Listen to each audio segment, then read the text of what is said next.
Bienvenue sur Work in Process, le podcast dédié aux entrepreneurs qui veulent bosser moins mais mieux en ayant une croissance pérenne.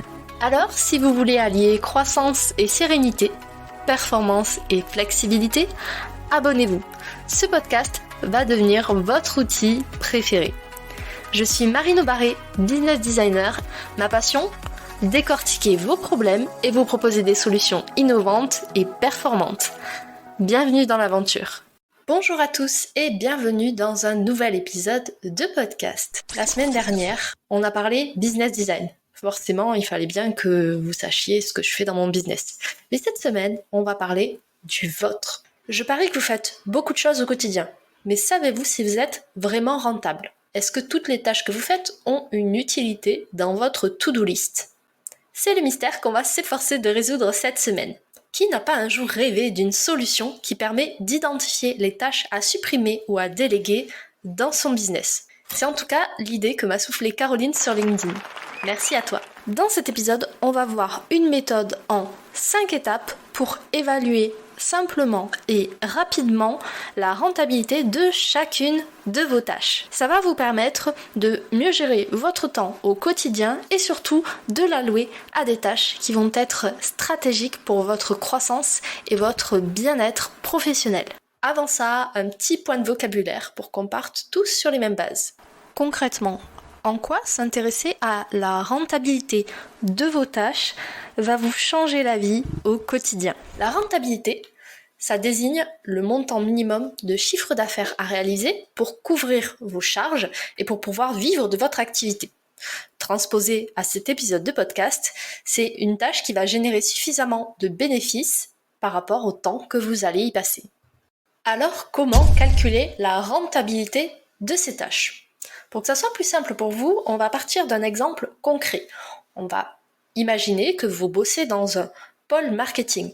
Bien évidemment, les étapes que je vais vous donner sont adaptables à tous les pôles de votre business. La première chose à faire, c'est de faire un état des lieux précis. Listez toutes les tâches que vous faites dans ce pôle de façon exhaustive. Pour chacune des tâches, je vous invite à appliquer la méthode QQOCQP en remixé, c'est-à-dire qui fait quoi, quand, comment et pourquoi. Vous inquiétez pas, je vous ai prévu un template à télécharger en description pour pouvoir faire l'exercice. La partie où est facultative. Ça va vraiment dépendre de si vous voulez calculer la rentabilité, par exemple, de payer un espace de coworking pour effectuer ce travail. Deuxième étape, vous allez mesurer le temps passé pour chacune de vos tâches. Pour ça, il y a des super outils qui existent. Vous pouvez par exemple utiliser Toggle, ClickUp ou Clockify.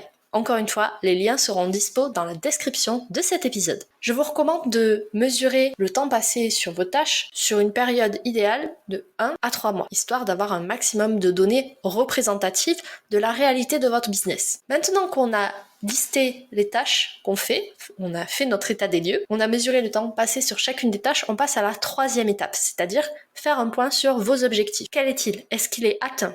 En combien de temps ? Et sous quelle modalité ? Par modalité, j'entends quelles dépenses avez-vous engagées ? Est-ce que ça vous a demandé beaucoup d'énergie ? Si votre objectif n'est pas atteint, demandez-vous si vous avez bien validé en amont votre cible, votre marché, votre offre, etc. En bref, si vous avez trouvé votre product market fit, c'est-à-dire le bon produit adressé à la bonne cible et de la bonne façon. Pour la quatrième étape, on va mesurer les retours, les conséquences que la tâche a eu sur l'objectif avec des KPI, des indicateurs. Alors bien évidemment, ça va dépendre de la tâche et de l'objectif. Ça peut être par exemple un taux de satisfaction, un pourcentage de montée en compétences, l'amélioration d'un aspect de votre organisation, de l'image de marque, etc. Pour ça, vous allez utiliser un indicateur très précieux qui s'appelle le ROI, le retour sur investissement. C'est un indicateur financier qui va vous permettre de déterminer la rentabilité des capitaux, des ressources investies. Le ROI, ça répond à la question, si je mets cette somme dans le projet, combien est-ce que ça va me rapporter ? Sachez que on peut calculer le ROI pour toutes les tâches possibles. Parce que soit vous investissez de l'argent, soit vous investissez du temps. Et dans ce cas, c'est convertible en argent grâce à votre taux horaire. La formule du ROI sera dispo dans le template. On récapitule. On a fait un état des lieux précis des tâches qu'on fait dans notre pôle marketing. On a mesuré pour chacune d'entre elles le temps passé. Ensuite, on a fait un point sur l'objectif qu'on veut atteindre. On a fait le parallèle entre la tâche et l'objectif. avec le calcul du ROI. Et maintenant, c'est le moment de prendre une décision. Ma recommandation, c'est de ne pas se baser uniquement sur le ROI pour statuer sur le devenir d'un projet ou d'une tâche. Sachez qu'il y a plein d'indicateurs à prendre en compte au-delà de l'aspect financier. Du coup, maintenant, il y a 2 possibilités. Soit la tâche est rentable, soit elle ne l'est pas. Si elle n'est pas rentable, vous pouvez soit la supprimer, soit la déléguer si elle est vraiment indispensable au bon déroulement de votre projet. Et si la tâche est rentable, dans ce cas, félicitations.